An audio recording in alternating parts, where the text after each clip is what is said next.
Lisa Martinez stared at the letter in her hands for the third time that morning and still could not believe what she was reading. Her ex-husband Jake Sullivan was dead and he had left everything to her. This made no sense at all because they had divorced 3 years ago, after a bitter fight that ended with him walking out of their apartment with just a bag of clothes and his military gear. Now somehow she owned his entire estate in Montana. The lawyer Henry Brooks sat across from her in his small office in downtown Denver and watched her read the will again. He was a thin man with gray hair who looked like he had been doing this job for many years. Henry cleared his throat and spoke in a gentle voice that people use when they have to deliver bad news. Your ex-husband died in what the military calls a classified operation. They cannot tell us much about what happened, but they say it took place somewhere beyond Earth. Lisa looked up from the papers with confusion in her eyes. Beyond Earth meant space, and Jake had never mentioned anything about space missions during their marriage. Henry continued talking and explained that the estate was located about 200 miles north of Great Falls, Montana, in a very remote area. The property included a large house and several other buildings on over 1,000 acres of land. According to the documents, Jake had owned this place for the past 5 years, but Lisa had never heard him mention it once. This seemed impossible because during their marriage, Jake had worked as a regular Army officer stationed at Fort Carson in Colorado Springs. His salary was decent, but not enough to buy such a large property. The next morning, Lisa drove her old Honda north through Colorado and into Montana. The drive took her almost 8 hours, and the landscape became more empty with each mile. She had called her job at the insurance company and told them she needed a week off to handle family business. Her boss was not happy, but he agreed to let her go. Lisa had been working there for 6 years processing claims and had never taken more than a few days off at once. The GPS on her phone led her down smaller and smaller roads until she was driving on gravel paths through thick pine forests. The mountains around her were covered with snow even though it was late spring. Lisa had grown up in the city and felt nervous being so far from civilization. Her phone had lost signal about an hour ago, and she was starting to worry that she might be lost when she finally saw the entrance to the property. 2 stone pillars marked the driveway with a metal gate between them. The gate was open and Lisa drove through slowly. The driveway was paved and wound through the trees for almost a mile before opening into a large clearing. What she saw made her stop the car and stare in amazement. The house was enormous and looked like something from a science fiction movie. It was built mostly of glass and metal with strange angles that seemed to change as she looked at them. Solar panels covered the roof, but they were not like any solar panels she had ever seen before. Lisa parked near the front door and got out of her car. The air was thin and cold and smelled like pine trees and snow. She could hear birds singing, but no other sounds. The property felt completely isolated from the rest of the world. She walked to the front door, which was made of some kind of dark metal, with no visible handle or lock. As she approached the door, it slid open silently, making her jump back in surprise. A voice came from speakers hidden somewhere near the door. The voice was female and sounded completely artificial, like a computer. "Welcome, Lisa Martinez. Please enter and proceed to the main living area. Your arrival has been expected." Lisa stood frozen for a moment, wondering how the house knew her name. She thought about getting back in her car and driving away, but curiosity won over fear, and she stepped through the doorway. The inside of the house was even stranger than the outside. The walls seemed to glow with a soft blue light, and the floors were made of something that looked like black glass but felt warm under her feet. Furniture appeared to be grown, rather than built with smooth curves that flowed into each other. Everything was spotlessly clean and looked like it had never been used. Lisa followed hallways that seemed to lead deeper into the house, calling out hello, but getting no response. She found the main living area, which was a huge room with windows that went from floor to ceiling. The view showed the forest and mountains stretching for miles in every direction. In the center of the room was a large table made of the same black material as the floor. On the table was a tablet computer that began glowing when she approached it. Words appeared on the screen telling her to place her hand on a small square next to the tablet. Lisa hesitated but then pressed her palm against the square. The tablet made a soft beeping sound and new words appeared. Identity confirmed. Lisa Martinez, former spouse of Commander Jake Sullivan. Access granted to basic house functions. Please wait for arrival of current residents. Current residents meant someone else was living here, but Lisa had not seen any cars or signs of people. She was about to ask the computer who these residents were when she heard footsteps behind her. Lisa turned around and saw 7 children standing in the doorway watching her. They ranged in age from what looked like 8 years old up to maybe 16. The oldest was a girl with dark hair and intense brown eyes who stepped forward from the group. The other children stayed behind her, but Lisa could see they were all alert and ready to move quickly if needed. These were not normal children playing games. They moved and watched like soldiers. The oldest girl spoke in a calm, clear voice that reminded Lisa of Jake when he was being serious about military matters. "You are Lisa Martinez. You were married to Commander Sullivan for 4 years and divorced him 3 years ago. You work for Mountain View Insurance in Denver, and you live alone in apartment 312 on Colfax Avenue. You drive a 2018 Honda Civic with Colorado license plate number." Lisa felt her blood turn cold as the girl recited details about her life that no child should know. The girl continued talking without showing any emotion on her face. "My name is Maya, and these are my brothers and sisters. Commander Sullivan was our guardian, and this property belongs to us. The will you received is not valid because this land does not belong to the United States government. We are not American citizens, and we do not recognize American law. You need to leave now and never come back." Lisa found her voice and asked the obvious question. "Where are your parents, and how do you know so much about me?" Maya exchanged glances with the other children before answering. "Commander Sullivan was the closest thing we had to a parent. Our real parents are dead and have been dead for a very long time. We know about you because the house computer has been monitoring you since Commander Sullivan listed you as his emergency contact 5 years ago." The youngest child, who looked about 8 years old, stepped forward and tugged on Maya's sleeve. She whispered something that Lisa could not hear, but Maya's expression changed slightly. Maya looked back at Lisa and said something that made even less sense than everything else that had happened. "Commander Sullivan told us that if something happened to him, you would come here and help us. He said you were the only person he trusted to keep us safe. We do not want your help, and we do not need your help, but Commander Sullivan believed you would try to protect us anyway." Lisa looked at the 7 children standing before her and realized that her quiet, predictable life had just ended forever. Lisa spent the night in one of the guest rooms after Maya reluctantly agreed to let her stay until morning. The room was like everything else in the house, with walls that glowed softly and furniture that seemed to be made from materials she had never seen before. She barely slept because her mind kept racing with questions about Jake and these strange children who seemed to know everything about her life.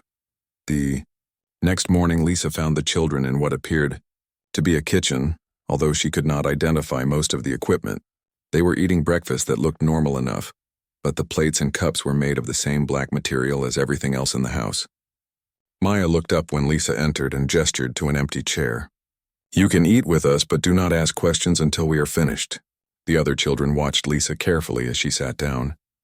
After breakfast, Maya led Lisa to a room she called the Information Center. The walls were covered with screens showing maps, star charts, and scrolling text in languages Lisa did not recognize. Maya touched one of the screens and it displayed a photograph of Jake wearing a military uniform Lisa had never seen before. The uniform was black with silver insignia that did not match any branch of the American military she knew about. Maya began explaining things that sounded impossible, but her voice never changed from the same calm tone she had used the day before. Commander Sullivan was part of a special military unit that made contact with beings from another world 5 years ago. These beings called themselves the Karani, and they were dying from a disease that was killing their entire species. The Karani had been traveling through space for many years looking for other intelligent life that might be able to help them survive. Lisa interrupted to ask how this was possible because she had never heard anything about aliens on the news. Maya touched another screen and news headlines appeared from around the world. All of them were about unexplained military activities, atmospheric disturbances, and government officials denying that anything unusual was happening. Maya explained that Earth governments had agreed to keep the Karani contact secret until they could figure out what it meant for humanity. The Karani were much more advanced than humans, but their disease was something they could not cure with their own technology. They discovered that some humans were genetically compatible with Karani biology and could carry Karani genetic material without getting sick. The 7 children in the house were the result of combining human and Karani genetics. Maya and her brothers and sisters were not fully human anymore, but they were not fully Karani either. Maya showed Lisa more screens that displayed complex genetic charts and medical data. Each child carried the genetic memories and knowledge of different Karani family lines that had volunteered to merge with human genetics, rather than let their entire culture die out. Ben, the 14-year-old boy, could understand and operate any technology just by touching it. The 12-year-old twins Sam and Alex could communicate with each other without speaking, and could also interface with Karani computer systems. 8-year-old Emma could manipulate matter at the molecular level, which meant she could change the structure of materials with her mind. 10-year-old Noah could sense things before they happened, which made him almost impossible to surprise or deceive. Lisa asked why Jake had never told her about any of this during their marriage. Maya explained that Commander Sullivan had volunteered for the Guardian program after his divorce was finalized. He had been chosen because he had no family connections that might compromise security, and because psychological evaluations showed he was capable of protecting children who were not entirely human. The Karani had insisted that Guardians could not have normal family relationships because the hybrid children needed complete dedication from their protectors. Xiao, house and property served as both a safe place for the children to develop their abilities and a training facility where they learned to use Karani technology. Maya led Lisa through corridors she had not seen the day before and showed her rooms filled with equipment that looked like it belonged in a science fiction movie. There were laboratories where the children studied Karani science and training rooms where they practiced using their hybrid abilities. Everything was designed to help them prepare for a future that Maya said none of them fully understood yet. Lisa learned that there were other facilities like this, one hidden around the world with other hybrid children and their guardians. The Karani had created dozens of genetic combinations, trying to preserve as much of their species as possible before their homeworld died completely. Some of the hybrids had different abilities and some had been more successful than others at adapting to life on Earth. Maya and her siblings were considered one of the most successful groups because they had learned to work together as a team. The most important thing the children were protecting was a Karani artifact that contained information about the location of all the other hybrid facilities around the world. Maya showed Lisa a room deep underground where a crystalline device about the size of a basketball sat on a pedestal surrounded by machines she could not identify. The artifact glowed with the same blue light as the house walls and seemed to pulse like a heartbeat. Maya explained that this device contained not just locations but also instructions for finding other Karani survivors who might still be alive somewhere in the galaxy. Lisa asked what had happened to Jake and why he had died. Maya's expression became sad for the first time since they had met. Commander Sullivan had received intelligence that enemy forces were hunting for the hybrid children and their guardians. These enemies called themselves purifiers, and they believed that mixing Karani and human genetics was wrong and dangerous. The purifiers wanted to eliminate all the hybrid children and take the Karani technology for themselves. Jake had died during a mission to destroy a purifier ship that was approaching Earth. He had succeeded in stopping the immediate threat, but his ship had been destroyed in the process.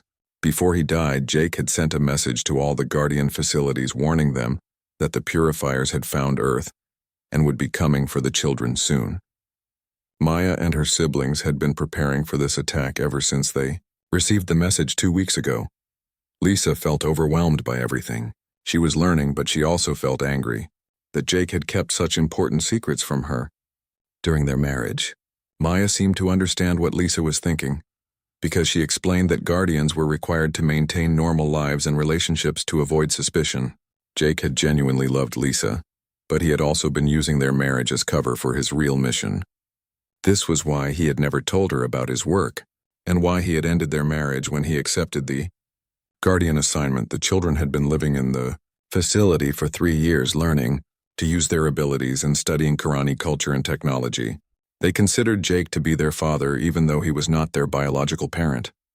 Maya explained that Karani society was based on chosen families rather than genetic relationships, so the children felt genuine grief at losing him. They also felt responsible for protecting his legacy by keeping the facility and the artifacts safe from the purifiers. Lisa asked what the children expected her to do now that she knew the truth about Jake and their situation. Maya admitted that they were not sure how to handle Jake's death and the threat from the purifiers. The other Guardian facilities had gone silent one by one over the past week, which suggested that the purifiers were systematically attacking them. Maya and her siblings might be the last hybrid children left alive, and they were only teenagers, trying to protect something that could determine the future of two species. Maya showed Lisa one final screen that displayed a map of the world, with red dots marking the locations of Guardian facilities that had stopped responding to communications. Almost all of them were dark now, which meant that either the children and Guardians were dead or they had been forced to shut down their communication systems to avoid detection. The facility in Montana might be the only one left, and Maya did not know how long they could survive on their own if the purifiers found them. Lisa realized that her decision about whether to stay and help these children might determine whether the Karani species survived at all.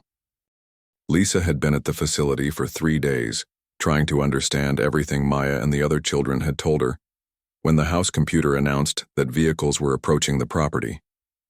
Maya immediately became alert and ordered the other children to go to their emergency positions. Lisa watched in amazement as the children moved with military precision toward different parts of the house. Even 8-year-old Emma knew exactly what to do and disappeared down a hallway without hesitation. Maya led Lisa to a room filled with monitors that showed views of the entire property from hidden cameras. 3 black SUVs were driving up the main road toward the house, followed by a large military truck. Maya counted the vehicles and shook her head with concern. She explained that this was too many people for a routine government check, and the presence of the military truck suggested they were planning to stay for a while or remove something large from the property. The vehicles stopped in front of the house, and men in military uniforms got out, along with several people wearing civilian clothes. One of the civilians was an older man with gray hair carrying a briefcase who seemed to be in charge of the group. Maya used the computer to zoom in on his face and immediately recognized him. She told Lisa this was Dr. Alan Cross, a government scientist who had been asking questions about Commander Sullivan's work for the past 6 months. Dr. Cross approached the front door while soldiers positioned themselves around the house. The door opened automatically just as it had for Lisa, but Cross did not seem surprised by this. He walked into the main living area like he owned the place and called out for the children to show themselves. His voice carried through the house speaker system and sounded friendly, but Maya warned Lisa that Cross was not their friend. Maya and Lisa went to meet Dr. Cross while the other children remained hidden in their positions throughout the house. Cross smiled when he saw them and introduced himself as a representative of the United States government working on special projects related to national security. He explained that he had come to help the children during this difficult time after losing their guardian and to make sure they were safe and properly cared for. Lisa asked Cross how he knew about Jake's death and the children, since this was supposed to be classified information. Cross said that the government had been monitoring all of Commander Sullivan's activities as part of their oversight of the special project. He claimed that Jake had been working under government authority and that the children were technically wards of the state who needed proper supervision and education. Maya stepped forward and challenged Cross directly. She said that Commander Sullivan had never mentioned working for Dr. Cross and that the children did not recognize any government authority over their situation. Cross seemed amused by Maya's defiance and explained that the children were too young to understand the legal and political complexities of their situation. He said that arrangements had been made to transfer them to a proper facility where they could receive appropriate care and education. Cross gestured toward the military truck outside and said that his team was prepared to help the children pack their belongings and relocate to a secure government facility in Nevada. He assured Lisa and Maya that this was for the children's own protection because there were dangerous people looking for them. Cross claimed that the government facility would be much safer than an isolated house in Montana, with no proper security. Maya asked Cross if he knew about the purifiers and their plans to eliminate hybrid children. Cross hesitated for just a moment before answering, and Maya noticed the pause. Cross said that the government was aware of potential threats from hostile foreign agents, and that this was exactly why the children needed to be moved to a more secure location. He avoided using the term purifiers and did not acknowledge that the threat came from alien sources. Lisa felt that something was wrong with Cross's story, but she could not identify exactly what was bothering her. The man seemed too eager to remove the children from the house, and he had not asked many questions about their well-being or Jake's death. Cross also kept looking around the house like he was evaluating the technology rather than focusing on the children themselves. Maya used her hybrid abilities to sense Cross's emotional state and detected deception in almost everything he said. She quietly activated a communication system that allowed her to speak directly to her siblings without Cross hearing. Maya warned the other children that Cross was lying about his intentions and told them to prepare for trouble. Ben acknowledged from his position near the main computer systems and confirmed that he had detected unauthorized scanning equipment in the vehicles outside. Cross became impatient when Maya did not immediately agree to cooperate with the relocation plan. He said that the children did not have a choice in the matter because they were minors without legal guardians. Cross claimed that Lisa had no legal authority over the children despite Jake's will because the property and everything on it belonged to the government. Under national security laws, Maya decided to demonstrate why the children could not be easily relocated against their will. She touched a wall panel and the house lights changed from blue to red, while security systems activated throughout the building. The front door sealed shut, and metal barriers slid down over all the windows. Cross and his team suddenly found themselves trapped inside a building that had transformed into a fortress around them. Ben used his technopathic abilities to disable all the electronic equipment the government team had brought with them. Their radios stopped working, their scanning devices shut down, and even their vehicles outside would not start. Sam and Alex coordinated the house defensive systems while Emma began altering the molecular structure of the floor under Cross's feet to make him lose his balance. Noah used his precognitive abilities to anticipate every move the soldiers tried to make. Cross realized that he had seriously underestimated the children's capabilities and the sophistication of the house technology. He demanded that Maya release his team immediately and threatened serious consequences if the children continued to resist government authority. Maya calmly explained that the children had been trained to defend themselves in their home by Commander Sullivan, who had anticipated exactly this type of situation. Lisa watched in amazement as 7 children effortlessly neutralized a team of armed government agents without anyone getting hurt. The children worked together like a well-trained military unit using abilities that seemed impossible, but were clearly real. Maya ordered Cross and his team to leave the property immediately and never return. She warned them that the children would defend themselves with increasing force if threatened again. Cross reluctantly agreed to leave, but he warned Maya that the government would return with more people and better equipment. He said that the children could not hide forever and would eventually have to accept government protection, whether they wanted it or not. Cross also suggested that Lisa should think carefully about whether she wanted to be charged with kidnapping, federal wards, or interfering with national security operations. After Cross and his team left the property, Maya explained to Lisa that their problems were just beginning. The government visit had forced the children to reveal some of their abilities and defensive capabilities, which meant they could no longer pretend to be normal human children. Maya was also concerned that Cross had been carrying scanning equipment that might have detected the Karani artifact in the underground chamber. That evening, the house computer detected multiple aircraft approaching the property from different directions. The aircraft were using stealth technology that made them nearly invisible to normal radar, but the Karani sensors in the house could track them easily. Maya gathered all the children in the main living area and told Lisa that the real threat had finally arrived. The purifiers had found them and were preparing to attack. Maya explained that the purifier ships were far more advanced than anything the human government possessed, and that Cross's visit had probably been used to mark the facility's location for the alien attackers. The children had always known this day would come, but they had hoped to have more time to prepare. Now they would have to fight for their lives. Using everything Commander Sullivan had taught them about combat and survival, Lisa realized that her quiet life in Denver was gone forever, and that she was about to become part of a war between species that would determine the future of both humanity and the Karani. Lisa made the hardest decision of her life while watching alien ships position themselves around the property through the house monitors. She told Maya that she would stay and help defend the children, even though she had no military training or understanding of the technology they were using. Maya looked surprised by Lisa's choice but accepted her offer without arguing.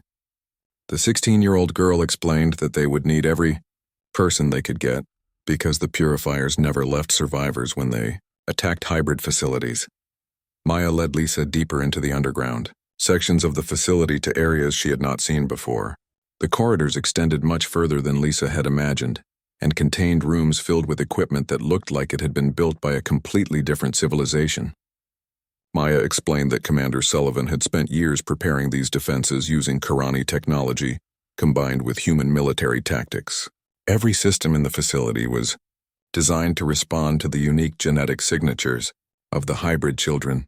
The first thing Maya taught Lisa was how to use the basic communication system that allowed her to coordinate with all 7 children simultaneously. Lisa put on a headset that felt warm against her skin and immediately heard the voices of the children as they moved through the facility, checking weapons and defensive positions. The technology somehow translated their thoughts into words she could understand, even when they were speaking in what sounded like alien languages. Ben called out from the main computer center that he had successfully interfaced with all of the facility's defensive systems. The 14-year-old boy could control every piece of technology in the building just by touching it, and his abilities had grown stronger since Commander Sullivan's death. Ben reported that the house shields were fully charged and that automated weapon systems were coming online throughout the property. He also confirmed that the underground sections were completely hidden from purifier scanning equipment. The twins Sam and Alex had positioned themselves in the communication center where they could use their telepathic link to coordinate information between all the other children. Their shared consciousness allowed them to process data faster than any computer, and they could anticipate each other's actions perfectly. Sam reported that purifier ground forces were landing in the forest around the property. While Alex tracked the movement of enemy aircraft overhead, Emma had gone to the laboratory section, where she could use her molecular manipulation abilities to create weapons and defensive barriers. The 8-year-old girl could reshape metal and other materials with just her thoughts, which made her incredibly valuable in a combat situation. Emma cheerfully announced that she was making special bullets that would disrupt purifier armor and shields. Her voice sounded completely normal, as if she was discussing a school art project rather than preparing for war. Noah had taken position in the observation deck where his precognitive abilities allowed him to see purifier attack patterns before they happened. The 10-year-old boy could sense enemy movements up to several minutes in advance, which gave the other children time to prepare countermeasures. Noah warned that the first wave of attackers would try to breach the main entrance while a second team attempted to access the underground levels through hidden tunnels. Maya showed Lisa how to operate basic Karani weapons that were designed to be used by humans working alongside hybrid children. The weapons looked like silver rods with smooth surfaces, but they became warm and responsive when Lisa held them. Maya explained that the weapons were linked to the facility's main computer and would only fire when the user's intentions matched the defensive protocols Jake had programmed into the system. Lisa discovered that she could somehow understand the weapon controls intuitively, as if the knowledge was being fed directly into her mind. Maya told her this was because the facility recognized her as Commander Sullivan's spouse and had automatically granted her access to basic guardian functions. The Karani technology was designed to create bonds between hybrid children and their human protectors that went beyond normal relationships. The first attack came exactly when Noah had predicted as purifier. Soldiers in advanced armor tried to break through the main entrance. The facility's automated defenses activated immediately, firing energy weapons that cut through trees and rocks like they were made of paper. Ben coordinated the defensive systems while Emma strengthened the barriers protecting the house. The purifier soldiers found themselves trapped in a kill zone where every tree and rock could potentially hide a weapon system. Lisa watched through the monitors as the battle unfolded and realized that the children were fighting with tactics and strategies that seemed far too advanced for their ages. Maya explained that each child carried genetic memories from Karani military commanders who had fought in wars across the galaxy for thousands of years. The children were not just using human knowledge, but also drawing on the combat experience of an entire alien civilization. The second wave of purifiers attempted to access the underground levels through maintenance tunnels that connected to the main facility. Sam and Alex detected the intrusion immediately and guided Noah to intercept the attackers. The 10-year-old boy moved through the tunnels like he had been born for combat, using his precognitive abilities to avoid enemy fire while setting traps that Emma had created from modified building materials. Lisa found herself coordinating defensive positions even though she had never been in combat before. The facility's computer systems seemed to enhance her natural instincts, and she could somehow sense where the children needed support before they asked for it. Maya told her this was another sign that the Karani technology was accepting her as a legitimate guardian who could be trusted with the children's safety. Ben discovered that the purifier attack was being coordinated with Dr. Cross and his government team, who had returned to the area with additional military support. The government forces were not directly attacking the facility, but they were preventing any outside help from reaching the children. Ben detected radio communications indicating that Cross believed he could capture the Karani artifact after the purifiers eliminated the hybrid children. Maya made a difficult decision and activated emergency protocols that Commander Sullivan had hoped they would never need to use.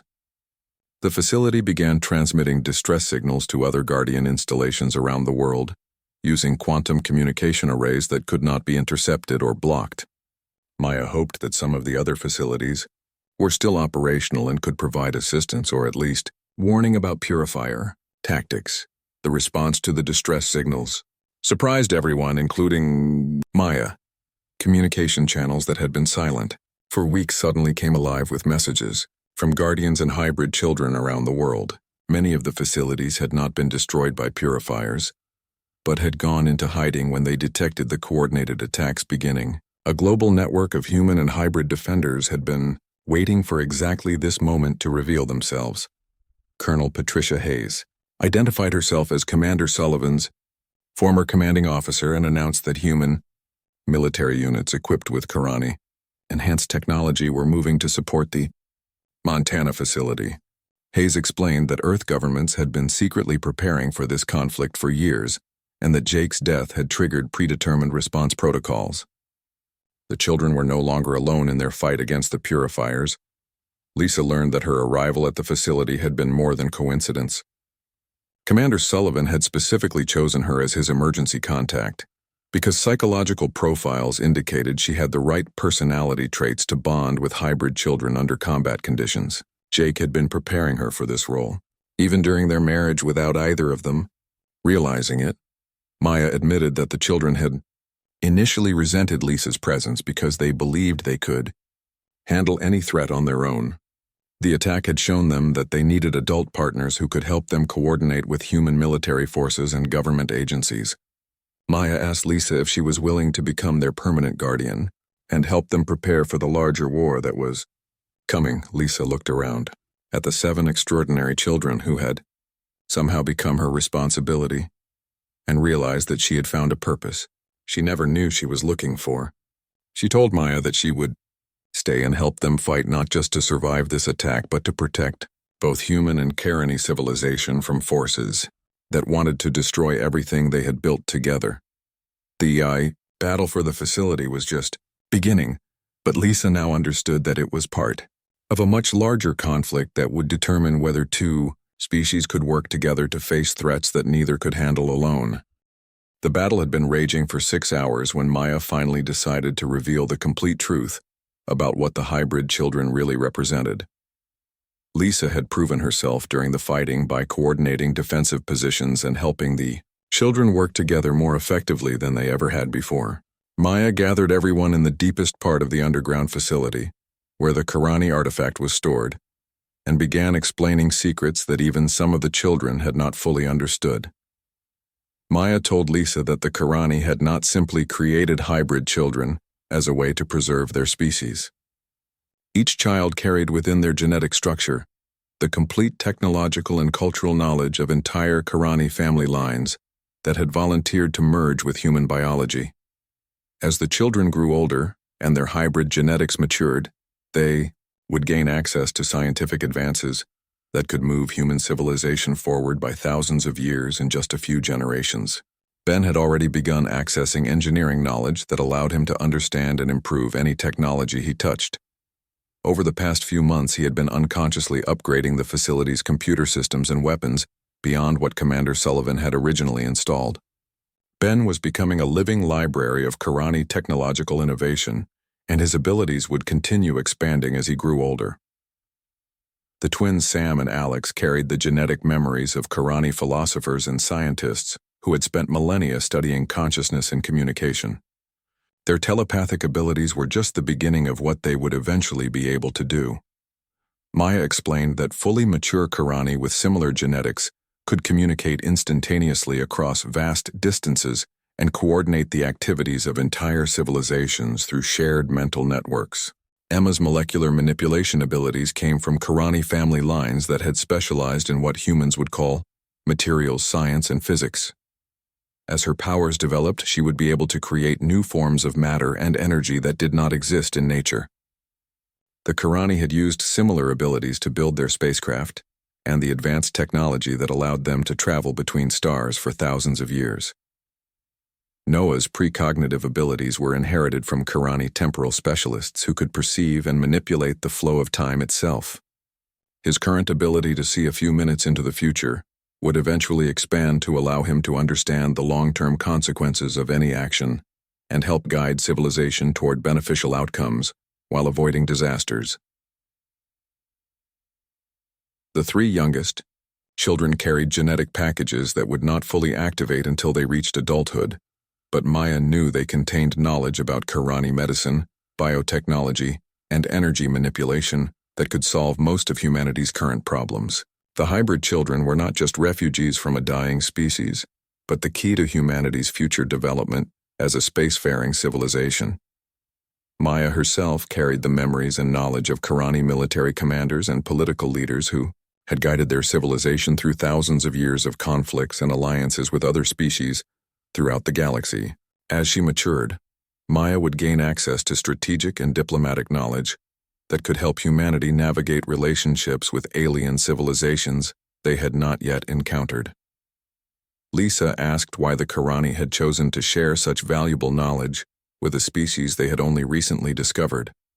Maya explained that the Karani had been exploring the galaxy for millennia, looking for younger civilizations that showed potential for growth and development. Humanity had impressed them not because of advanced technology, but because of adaptability, creativity, and the ability to work together despite differences. The Karani had studied human history and been particularly interested in humanity's ability to overcome seemingly impossible challenges through cooperation and innovation. They had concluded that humans were one of the few species capable of preserving and advancing Karani knowledge while adding their own unique perspectives and solutions. The hybrid program was designed to create the best combination of both species' strengths. Maya revealed that the Purifiers were not just xenophobic extremists but represented a faction of Karani who believed their species was superior to all others and should never share their knowledge with primitive civilizations. The Purifiers viewed the hybrid children as contaminated abominations that threatened the purity of Karani culture and science. They wanted to eliminate all evidence of human Karani cooperation and claim the advanced technology for themselves. The battle outside had intensified as more Purifier forces arrived, but human military units equipped with Karani-enhanced weapons had also joined the fight. Lisa could hear explosions and energy weapon fire through the facility's thick walls, but the underground sections remained secure. Ben reported that Colonel Hayes and her forces had established a defensive perimeter around the property and were successfully holding off the main Purifier assault. Maya used this brief respite to show Lisa how to access some of the facility's more advanced systems. She placed Lisa's hand on a neural interface similar to the one that had first recognized her identity. This time the connection was deeper, and Lisa felt her consciousness expand to include awareness of the entire facility and its surroundings. She could sense the locations and emotional states of all 7 children, as well as the human and Purifier forces fighting above ground. Lisa discovered that her bond with the children was becoming stronger as they worked together under combat conditions. The Karani technology was designed to create family units that transcended biological relationships, and Lisa was being accepted as the children's chosen parent in the same way Jake had been. Maya explained that this was why Commander Sullivan had specifically named Lisa in his will, because the genetic matching algorithms had identified her as compatible with the hybrid children's needs. Through the neural interface, Lisa could access basic information about Qurani culture and history that helped her understand what the children were experiencing as their inherited memories began to surface. The Qurani had been ancient when humanity was still learning to use fire, and their accumulated knowledge represented millions of years of scientific and cultural development. The children were essentially living bridges between two civilizations separated by vast differences in age and experience.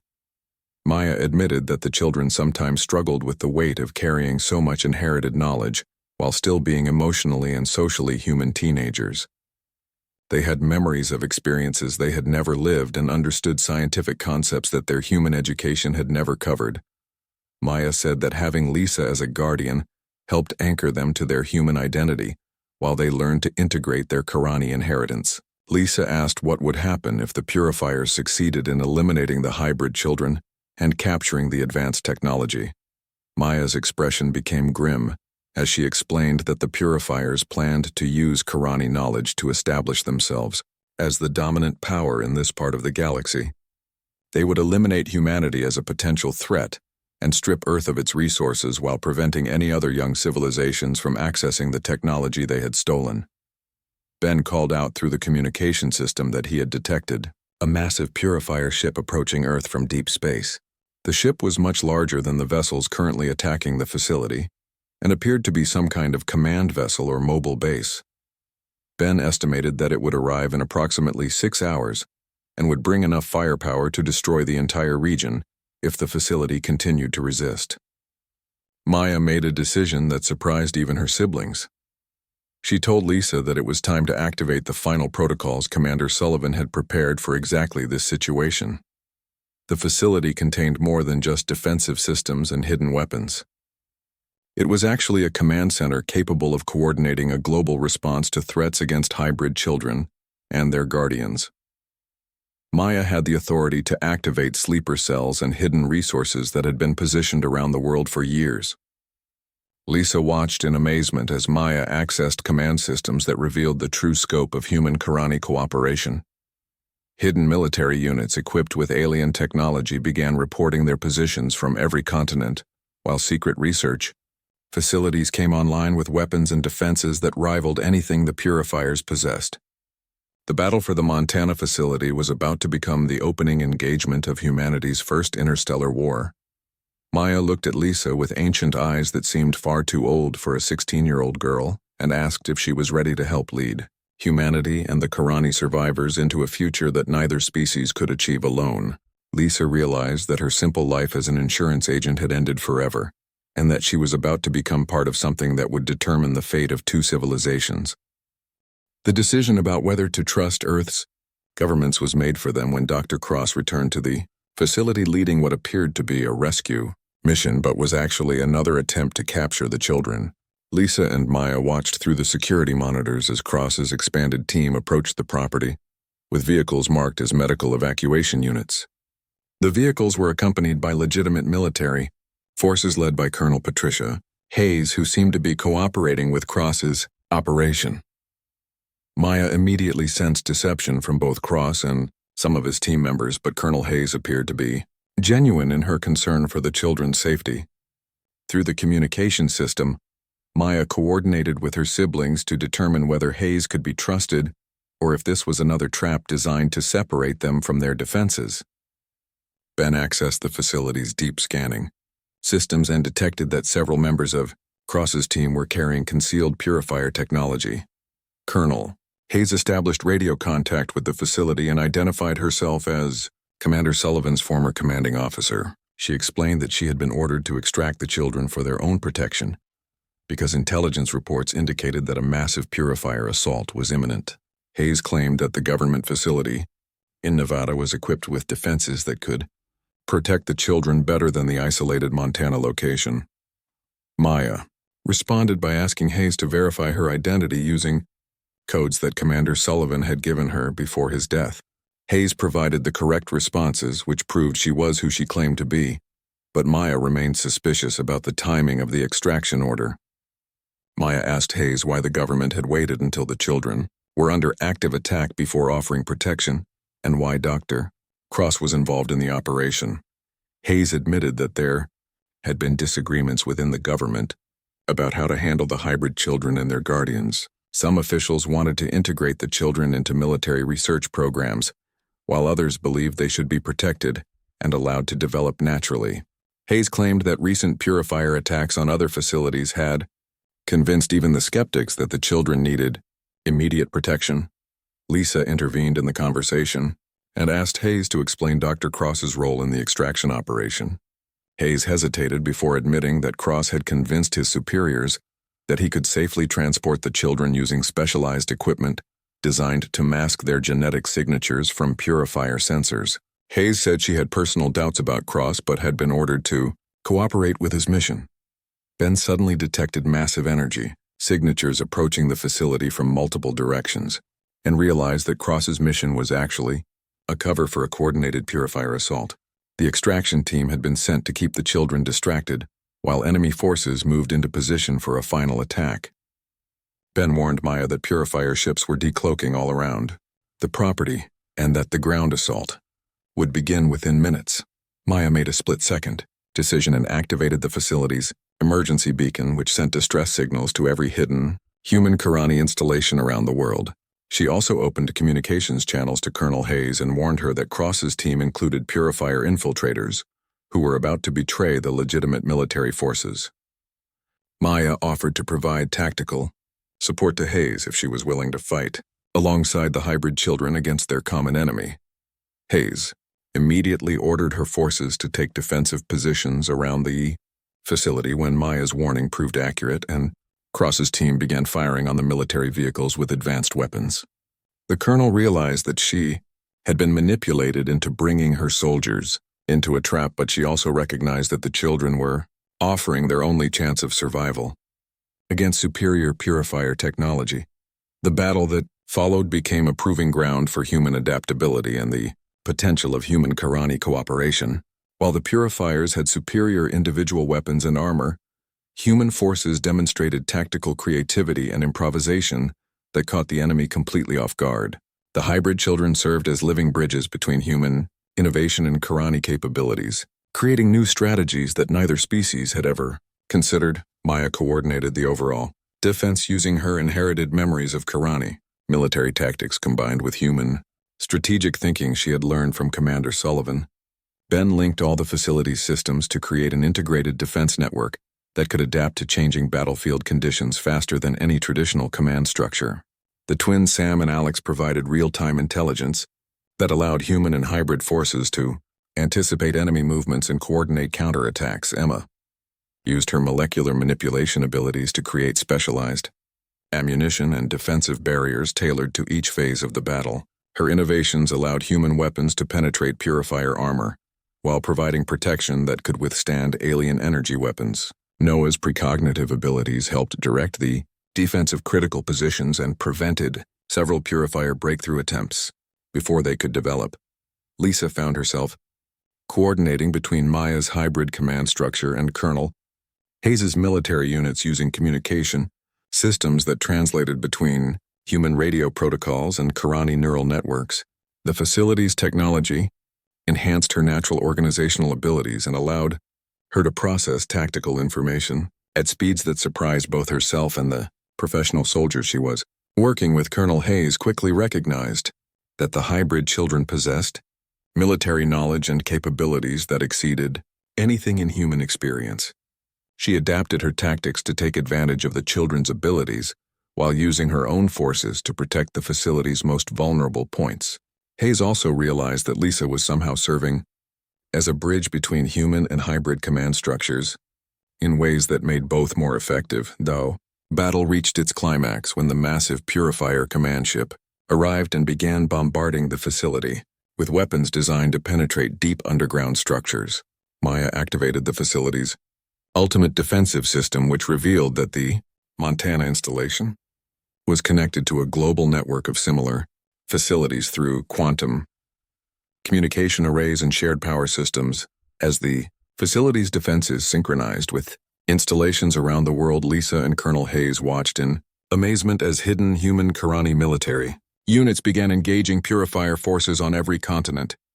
The battle for the Montana facility had triggered a coordinated global response that revealed the true scope of human preparation for interstellar conflict.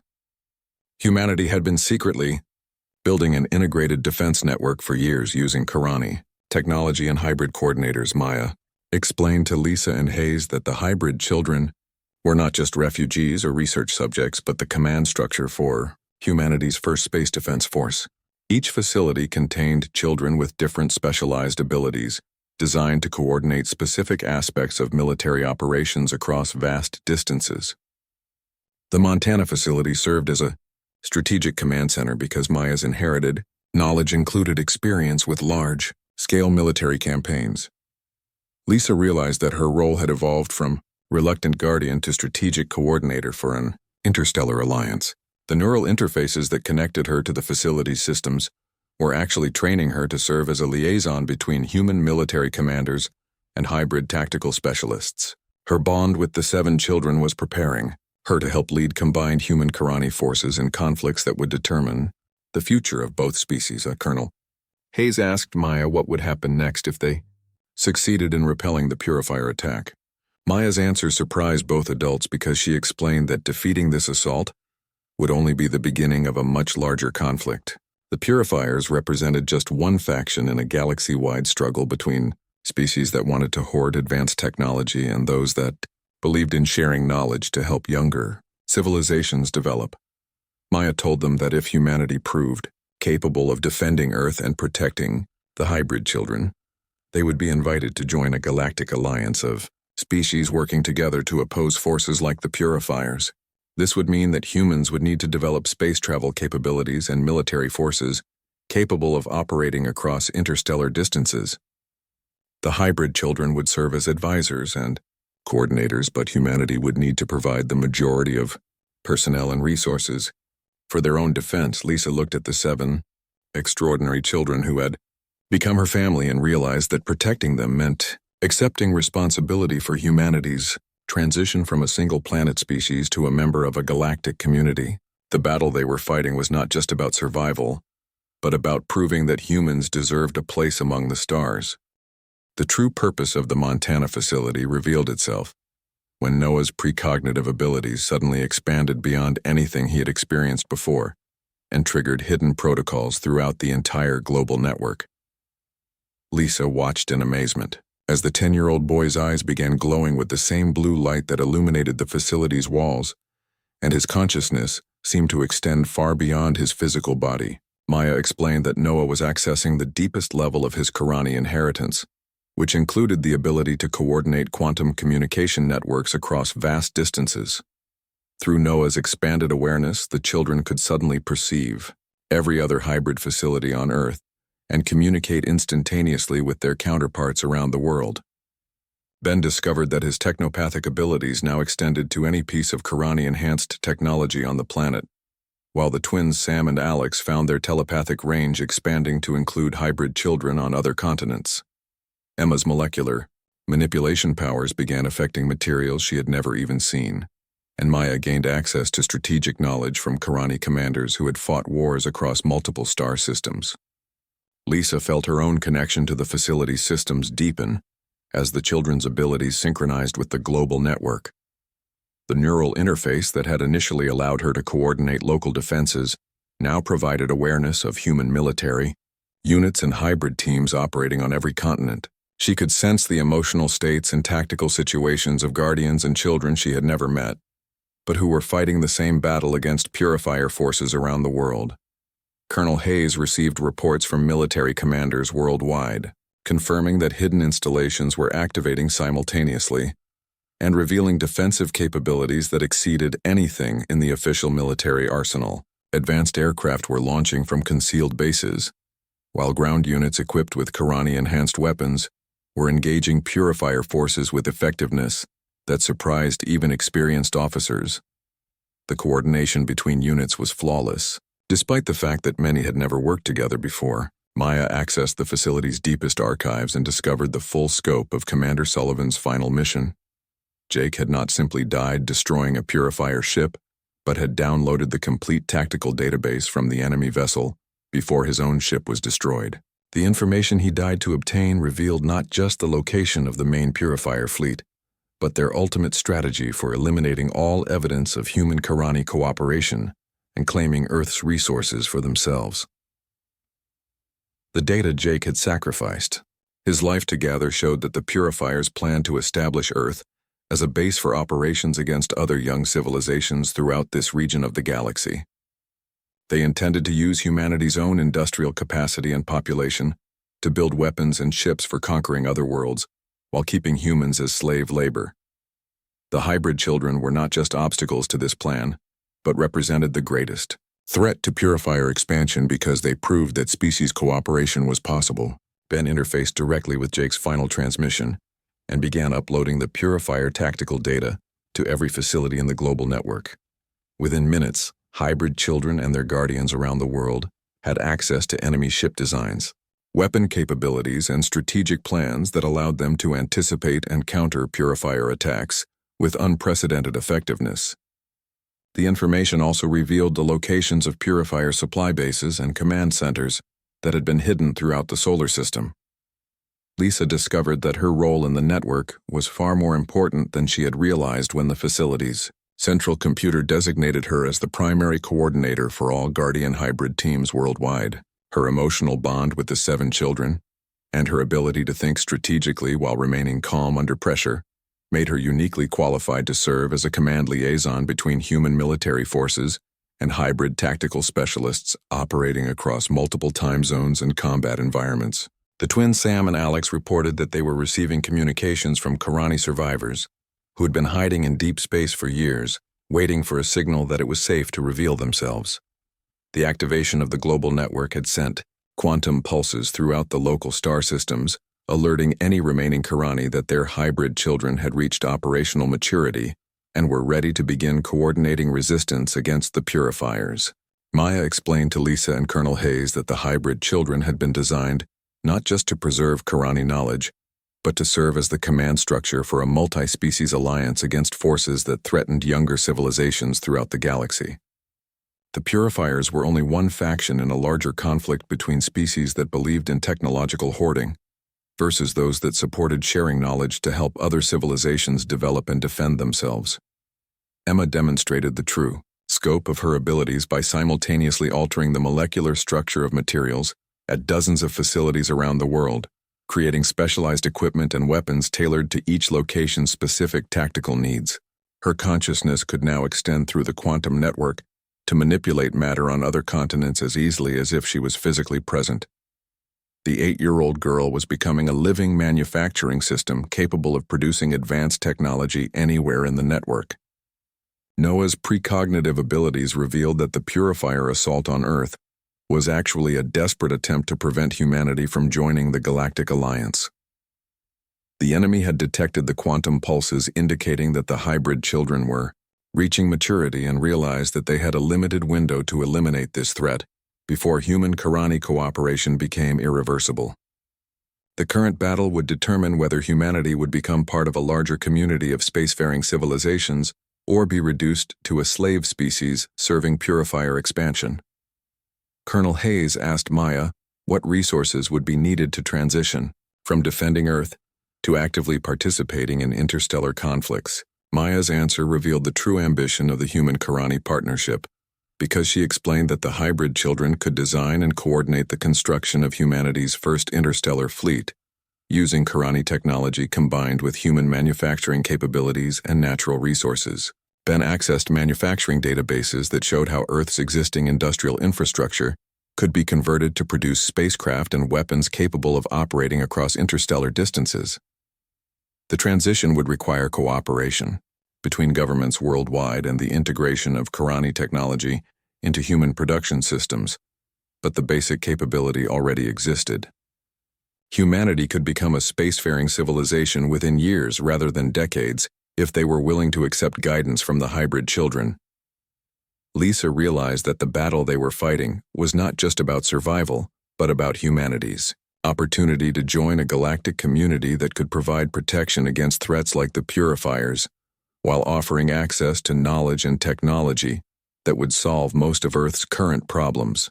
The 7 children she had agreed to protect represented humanity's pathway to a future among the stars, but only if they could prove themselves worthy of that opportunity.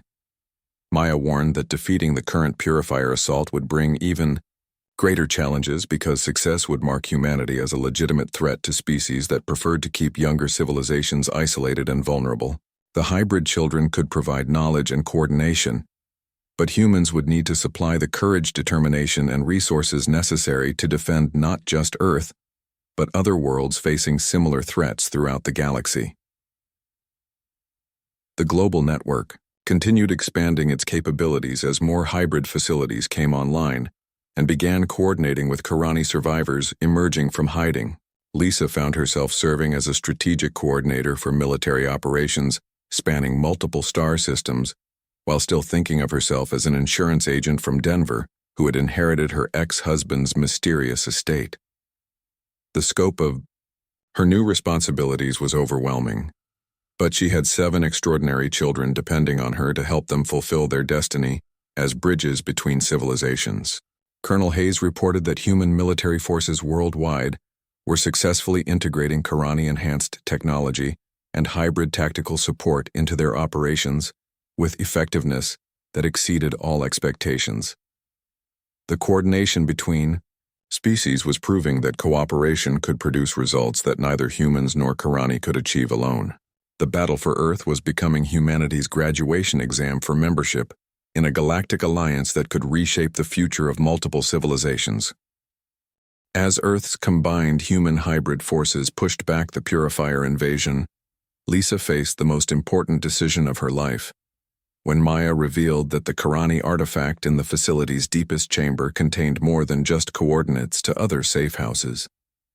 The crystalline device held a complete star map, showing the locations of surviving Karani colonies scattered throughout the galaxy, along with detailed information about other young civilizations that were facing threats similar to those that had nearly destroyed the Karani homeworld.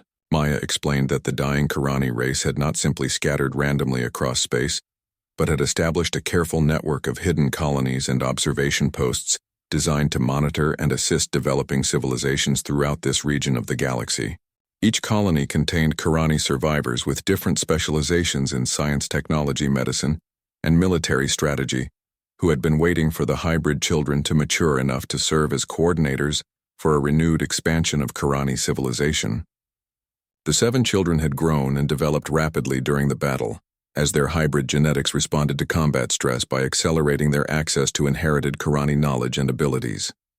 Maya now possessed the strategic wisdom of commanders, who had led interstellar campaigns while Ben could design and build technology that had never existed before. The twins Sam and Alex had become living communication networks capable of coordinating operations across multiple star systems, while Emma could manipulate matter and energy in ways that made her a one-person manufacturing system. Noah's precognitive abilities had expanded to allow him to perceive the long-term consequences of strategic decisions affecting entire civilizations, while the 3 youngest children were rapidly developing abilities that would not normally manifest until they reached adulthood. The battle had forced them to mature far faster than anyone had expected, but it had also proven that they were ready to fulfill their purpose as bridges between species and guides for humanity's expansion into space. Lisa discovered that her bond with the children had evolved into something unprecedented in either human or Karani experience, when the facility's central computer designated her as the first human Karani integration coordinator. Her ability to think strategically while maintaining emotional connections with the hybrid children made her uniquely qualified to serve as a liaison between the 2 species as they worked together to build a combined civilization. Colonel Hayes received authorization from governments worldwide to begin implementing the transition protocols that would convert Earth's military and industrial infrastructure to support interstellar operations. The successful defense against the Purifier invasion had convinced even skeptical officials that humanity needed to develop space-based capabilities quickly if they wanted to maintain their independence. The hybrid children would serve as technical advisors, but humans would provide the majority of personnel and resources for their own expansion into the galaxy. Maya presented Lisa and Colonel Hayes with a choice that would determine the future of both species. When she revealed that the Karani survivors were prepared to begin active cooperation with humanity immediately, if Earth's governments were willing to accept the responsibilities that came with joining a galactic community. This would mean committing to defend not just Earth but other worlds facing threats from species like the Purifiers, while sharing human innovation and adaptability with civilizations that needed help developing their own defensive capabilities. Lisa realized that accepting this opportunity would mean leaving her old life behind permanently and taking on responsibilities that would affect the lives of billions of people across multiple worlds. The 7 children who had become her family were offering her the chance to help shape humanity's destiny among the stars. But the choice would also commit her to a future of constant challenges and dangers that she could barely imagine. Ben demonstrated the possibilities of human-Karani cooperation by using his enhanced abilities to design humanity's first interstellar spacecraft. The ship incorporated Karani technology with human manufacturing techniques and Earth's natural resources to create a vessel capable of traveling between star systems while supporting crews of both humans and hybrid coordinators. Ben estimated that Earth's industrial capacity could produce a small fleet of such ships within 2 years, if governments were willing to redirect resources from military projects designed for planetary conflicts. The twins Sam and Alex established communication links with Karani survivors throughout the local star systems and began coordinating plans for joint missions to assist other civilizations facing various threats. Their telepathic abilities allowed them to serve as translators and cultural liaisons between species, with completely different forms of communication and social organization. The twins were becoming the foundation of a diplomatic network that could prevent conflicts between species while facilitating cooperation on shared challenges.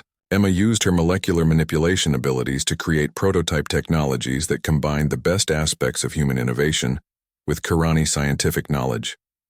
Her creations included medical devices that could cure diseases affecting both species, manufacturing systems that could produce advanced materials from common elements, and energy sources that could power interstellar travel without depleting planetary resources. Emma was proving that cooperation between species could produce innovations that neither could achieve alone. Noah's expanded precognitive abilities revealed that humanity's success in defending Earth had already begun changing the balance of power throughout this region of the galaxy. Other young civilizations were monitoring human achievements, and some were preparing to request assistance with their own development, while species like the Purifiers were beginning to see humanity as a serious threat to their expansion plans. The choices made over the next few years would determine whether this led to peaceful cooperation or larger conflicts. Maya told Lisa that the hybrid children were ready to begin training human crews for interstellar missions and establishing joint facilities on other worlds where humans and Karani could work together as equal partners. The children had accessed enough of their inherited knowledge to serve as guides for humanity's transition to a spacefaring civilization, but they still needed human partners who could help them maintain connections to their human heritage while adapting to their expanding responsibilities. Colonel Hayes reported that military commanders worldwide were eager to begin working with the hybrid children on developing Earth's space-based defensive capabilities. The successful integration of human and hybrid forces during the Purifier invasion had demonstrated tactical advantages that exceeded anything either species could achieve independently.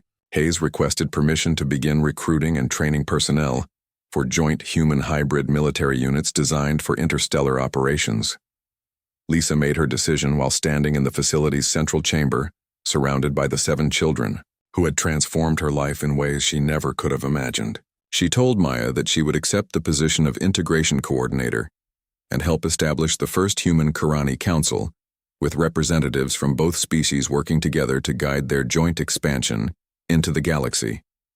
Lisa understood that this choice meant accepting responsibility for decisions that would affect countless lives across multiple worlds, but she also recognized the extraordinary opportunity it represented.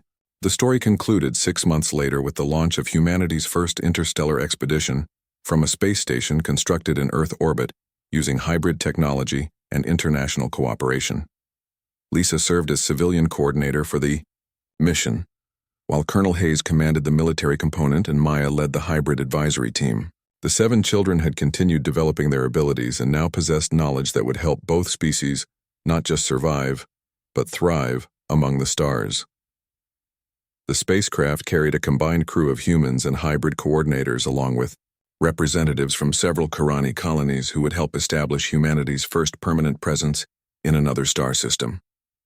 The mission's goals included setting up defensive installations to protect Earth from future threats, establishing communication networks with other civilizations, and beginning the search for additional young species that might benefit from joining the growing alliance. As the ship prepared to leave Earth's solar system, Lisa reflected on the journey that had brought her from processing insurance claims in Denver to coordinating humanity's expansion into the galaxy. The estate she had inherited from Jake had turned out to be the foundation for a future that neither species could have achieved alone. The 7 children she had agreed to protect had become the architects of a new civilization that combined the best qualities of both humans and Karani, while offering hope to other species facing similar challenges throughout the galaxy. The facility in Montana remained active as a training center and memorial to Commander Sullivan's sacrifice, while new installations were being constructed around the world to support humanity's growing role in galactic affairs. Lisa's decision to stay and protect the hybrid children had led to opportunities and responsibilities beyond anything she had ever imagined, but it had also given her a purpose at